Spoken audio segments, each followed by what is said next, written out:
Good evening. It's Econutrition over here. This is my nickname on YouTube. Econutrition, what is that, you may wonder? Well, I have a degree, like a master degree in economics, and one of my major courses has been econometrics. Econometrics is like applied mathematics, which is used in order to analyze or in order to investigate economic data. So I really enjoyed econometrics, and that's why I chose this one as my nickname on YouTube. So the topic for today, which I would like to discuss, is the question: who pays for the U.S. federal debt? You know, we have 2013, and we face the presence of a very huge, of a peak in U.S. federal debts. Not only the U.S., also several countries in Europe have problems, have too high deficits, and it's a real problem which is actually discussed in the daily press. In Europe, for instance, we see Greece, which almost went bankrupt. Greece get a lot of payments from the European Union in order to cope with its huge debts. So in the U.S. we have a similar situation. I mean, not that serious as in Greece, but we have a huge federal deficit, and due to overconsumption in the US for the last like 25 years, and the question arises how to deal with that. How can we get this huge federal debts under control? In the public debate, there were actually two main things have been discussed. The first topic was to increase taxes. However, increasing taxes means at the same time that the future consumption will come down.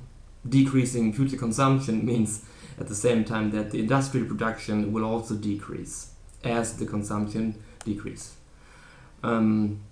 So there's obviously a lobby which has a large interest in maintaining low taxes in order to guarantee consumption, and by this a high level of industrial production. The other thing which has been discussed in the public debate is shortening public spendings, but there's also, of course, a lobby which is against this, because I mean, if you are in the industry, and if certain industries get payments for their development, for their technology development, for instance, and they would not receive these payments, this will also mean that certain industries will have problems to maintain their industrial production. So again, there's a lobby against it.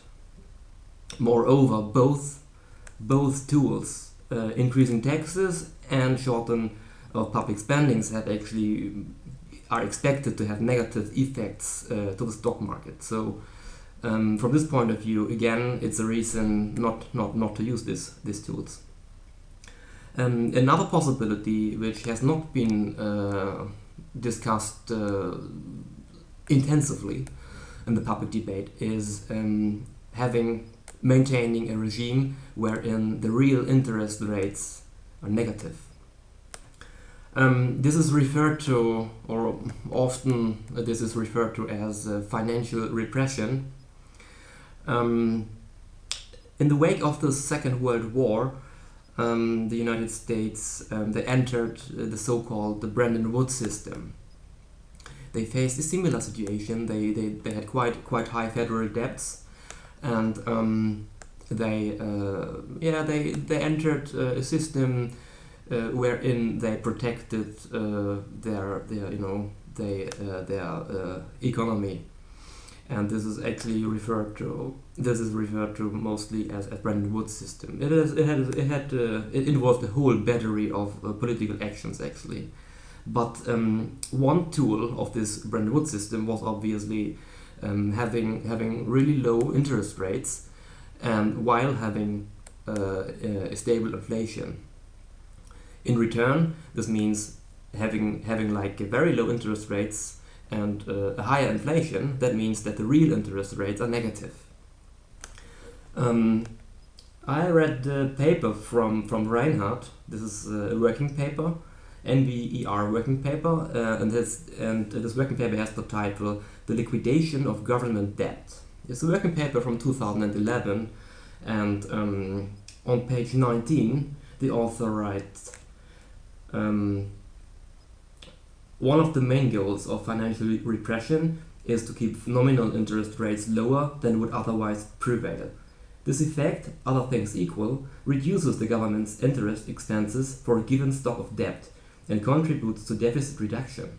However, when financial repression produces negative real interest rates, this also reduces or liquidates existing debts. It is a transfer from creditors to borrowers. In this context, the borrowers is the US government, and the creditors is countries such as China, for instance, who is the major holder of US bonds. So what does happen when the real interest rates are negative? So you can imagine right now, so in the wake of the financial crisis 2008 until now, we faced actually very low interest rates in the US. So is the case. It's pretty much similar in Europe. So we have interest rates close to zero actually. The US can issue bonds for, I don't know, maybe 1% or something, or even less, I don't know, but very, very low. And the US Treasury bill, the 3-month Treasury bill, I think it's actually quite close to zero.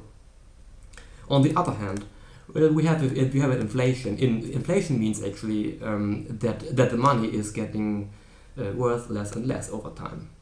So we have like an inflation of, say, it's 2.5%. 2.5% is like a target goal, which the government actually usually, or the Fed, wants to maintain. But however, the factual inflation can actually deviate from this figure.